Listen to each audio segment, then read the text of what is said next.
All right, let's get right into it. The Age of Empire, it wasn't just about conquering lands and setting up trade routes. Nope. It was also a massive battleground for beliefs. Religion was this incredibly powerful and often really contradictory force that shaped pretty much everything, from how governments ruled to how people fought back. So today, we're going to explore how faith became one of the most dynamic and explosive elements in the colonial world. And this right here, this is the central paradox we're going to unpack. It's a fantastic question, isn't it?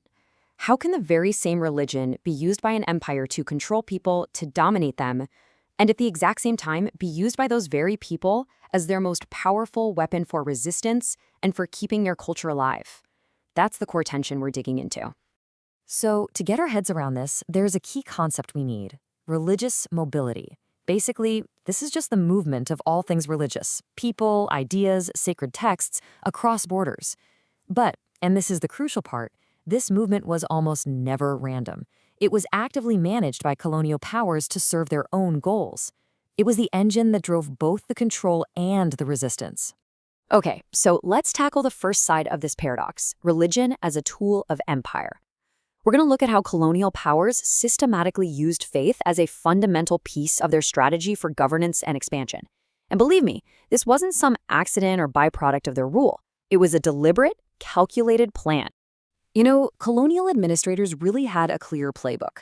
Step 1, get the local religious leaders on your side. By giving them money, power, and status, empires could basically guarantee stability from the top down.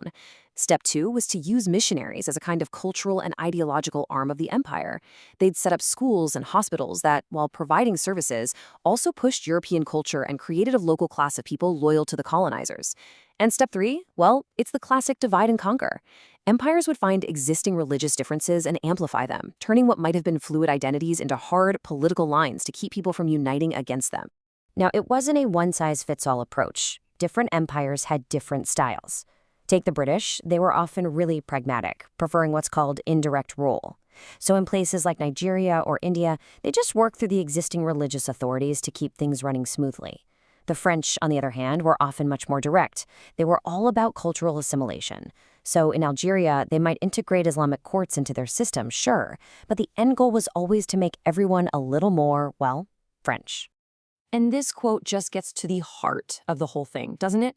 It was the ideological cover story. This idea of a civilizing mission was incredibly powerful. It let empires frame their conquests not as a brutal takeover of land and resources, but as a moral duty, a noble cause to bring their version of truth, progress, and salvation to people they considered backwards. But, of course, that's only half the story, because for every action, there is a reaction. So now, let's flip the coin and look at the other side, how this very same tool of control was turned right back around and became a powerful weapon of resistance. This is the other side of the story.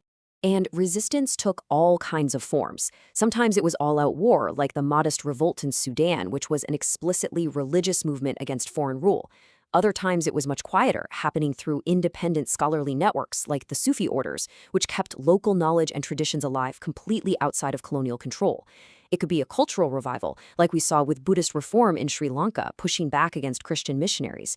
And it could even be global, with things like the Hajj pilgrimage to Mecca, connecting Muslims from all over the world, creating a space where anti-colonial ideas could spread like wildfire. So here's the crucial takeaway. For so many people, this was not just a political fight over territory. Colonialism was seen as an existential threat, a direct assault on their faith, their culture, their very way of being.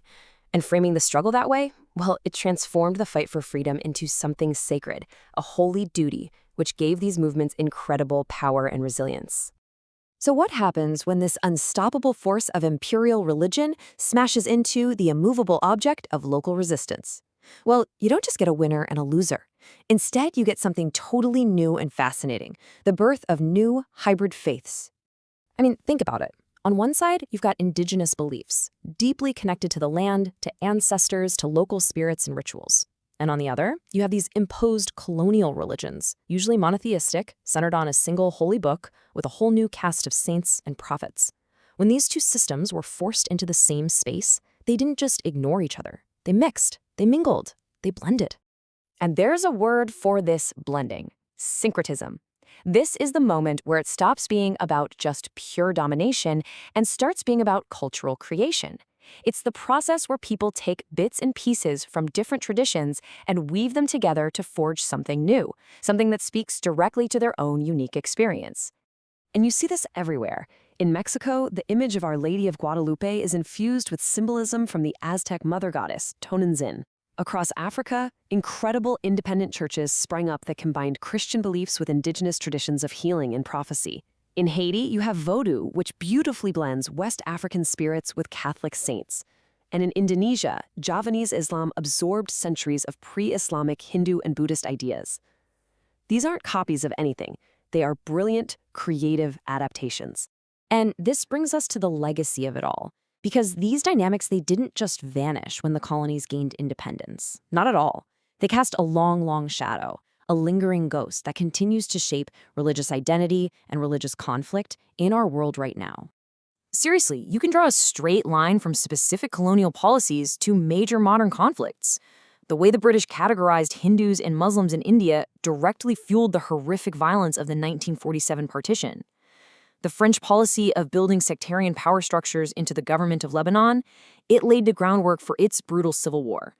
British favoritism towards Sunni elites in Iraq, it absolutely exacerbated the sectarian violence we've seen tear that country apart. The past, it turns out, is never really past. And here's the point that you really have to get. Colonial administrators, with their obsession with censuses, maps, and neat legal systems, they took what were often very fluid, overlapping religious identities, and they forced them into hard, rigid administrative boxes. They didn't just see religious differences. In many ways, they manufactured and solidified them with consequences that we are still grappling with today. And this chart really puts it all into perspective. It suggests that the single biggest influence on modern religious identity and conflict is an ancient tradition. It's not modern politics. It's the specific policies put in place during the colonial era. Just think about that for a second. The lines drawn and the labels created just a century or two ago are still one of the primary drivers of who we think we are and why conflicts start today. It's a powerful reminder of just how deeply this period redrew the spiritual map of the entire world. Which leaves us with one final and I think really vital question. We've seen how history shaped the faiths of today. So as we look around at the world right now, we have to ask ourselves, how are today's faiths shaping our future? Are we still just drawing lines based on old colonial maps? Or, just maybe, are new forms of resistance and maybe even new hybrid faiths being born right now? The incredible story of empire, faith, and freedom, well, it's still being written.